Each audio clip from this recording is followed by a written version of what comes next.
Yes guys, welcome back to the channel, and this is your first video of the day, and I thought I'd make a quick 6 to 10 minute video on the project, my thoughts on the Chelsea project, my thoughts on this youth based project, this long-term project.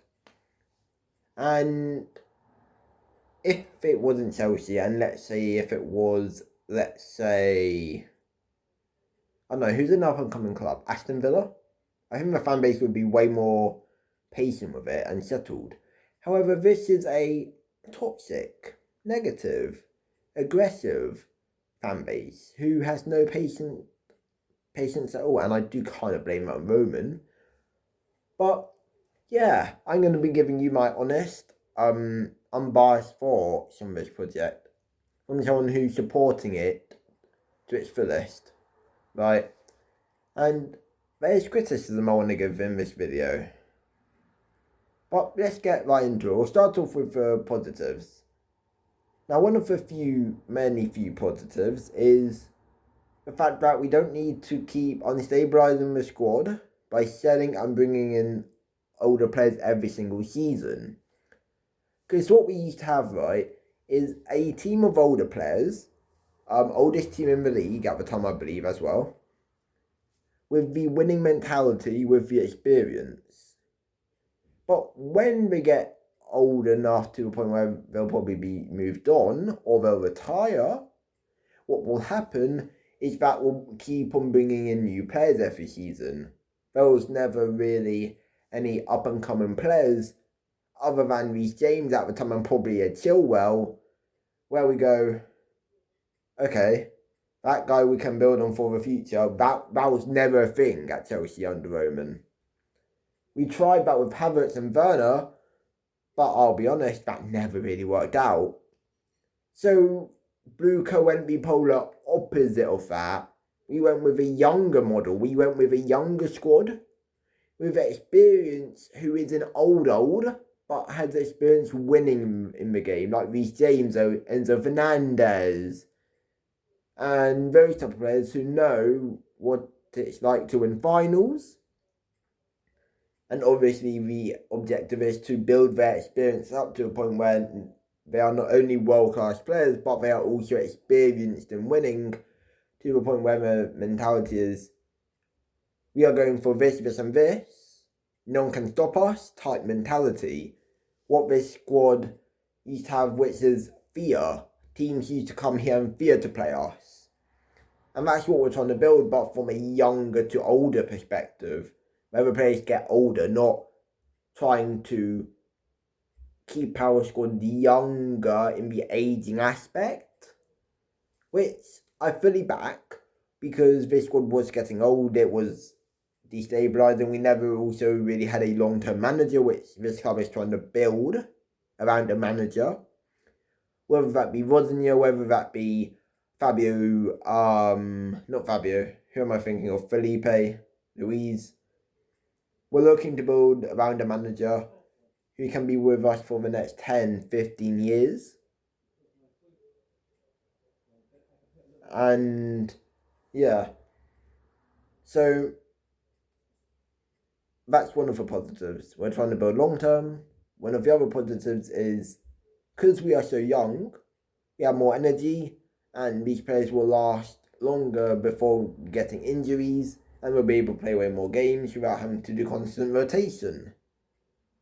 Also, one of these other positives is that these players are very good for a young age, which means the longevity will be good. So we're holding on to our really good players for longer than you would, let's say, with a Conte, or who else did we have? Jorginho, where we signed them when they were like 30, 31, 32. But they wouldn't give us that longevity which these really, really good young players have. And one of the other positives which I see with this model is that these players will be together for ages. They'll be able to bond way easier, and the culture will improve around the training ground, around the club, around the stadium. down the line. Now let's move into the negatives, which is my critique of this project, which is, of course, the recruitment. Because as much as I want to say, yeah, guys, we have some of the best players, we also have some absolutely bang average players. Toshin, Badger Seal, Delap, Gittens. We have players who are bang average, who shouldn't be at the club.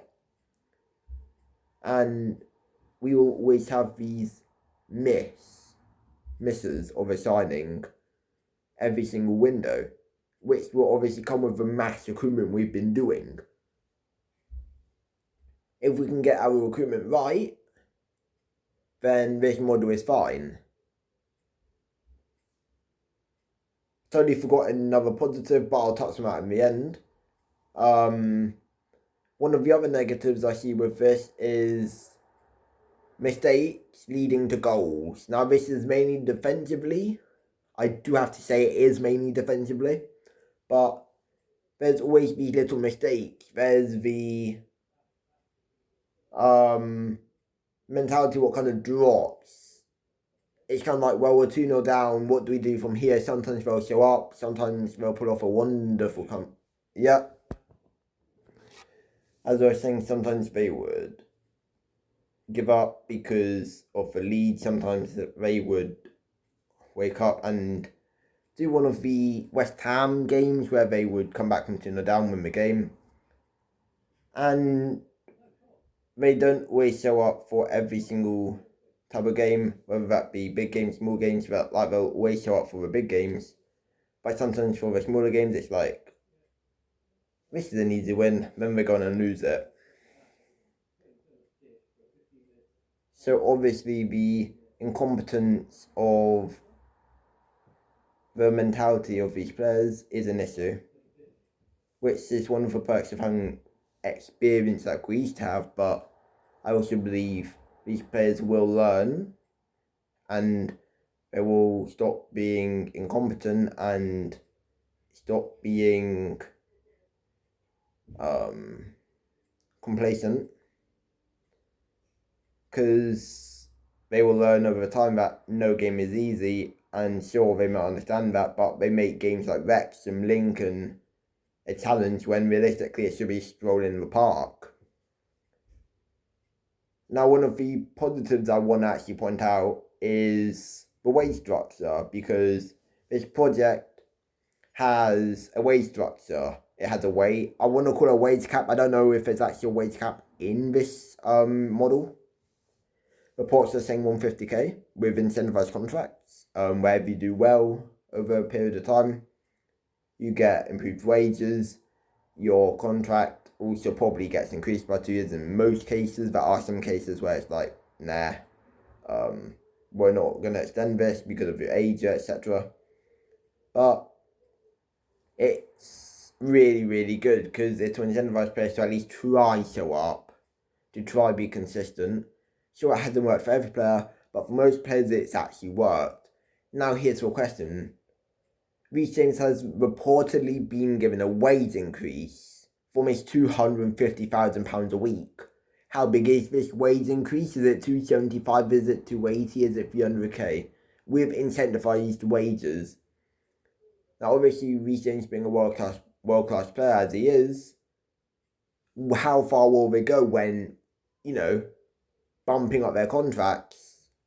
Will they bump it up at all? Will it just be bonuses based on defensive contributions? I don't know. But he is on a incentivized contract on pretty high wages as it is.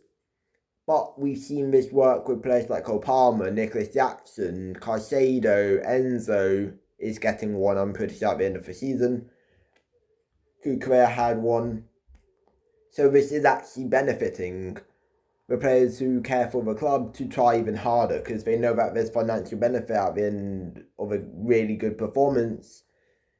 And obviously having incentives for winning cups as well, like we've seen with the Club World Cup, really good. So my overall thoughts with this project is it can work, it will work, we just need to fix our recruitment and we need to try and fix the mentality going into every game.